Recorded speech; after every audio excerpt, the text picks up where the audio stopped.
Hi అండి. ఈరోజు గోంగూర పప్పు ట్రై చేశానండి. మీరు కూడా ట్రై చేయండి. నచ్చితే లైక్ చేయండి, షేర్ చేయండి అండ్ సబ్స్క్రైబ్ చేయండి.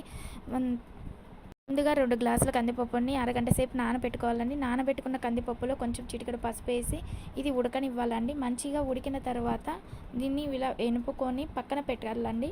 పక్కన పెట్టేసిన తర్వాత ముందుగా ఒక కళాయి తీసుకొని ఆ కళాయిలో కొంచెం నూనె ఒక 3 టేబుల్ స్పూన్ నూనె వేసుకొని పచ్చిపప్పు, జీలకర్ర, ఆవాలు వేసుకొని మగ్గనివ్వాలండి.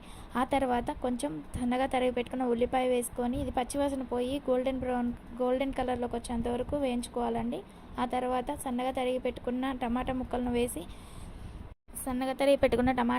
వేసి బాగా మగ్గనివ్వాలండి. దీంట్లోనే చిటికెడు పసుపు వేసుకొని మొత్తం నీట్గా కలుపుకోవాలండి. కలుపుకున్న తర్వాత మనం ఆల్రెడీ కడిగి పెట్టుకున్న గోంగూరని ఈ నూనెలో వేసుకోవాలండి. ఇది నీట్గా కడుక్కోవాలి, లేదంటే ఇసుక తగులుతుందండి.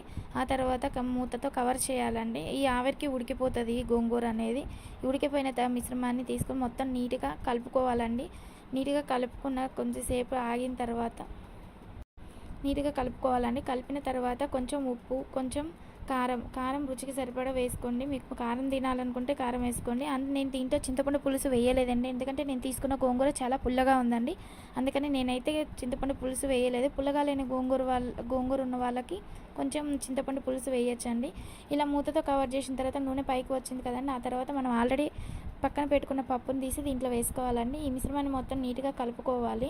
నీట్గా కలుపుకున్న తర్వాత ఒక గ్లాస్ ఆఫ్ వాటర్ పోయాలండి. ఆ వాటర్ పోసి ఇంకా మిశ్రమాన్ని నీట్గా కలుపుకుంటే అంతే అండి. వేడివేడిగా గోంగూర పప్పు అయితే రెడీ అయిపోయింది. నచ్చితే లైక్ చేయండి, షేర్ చేయండి.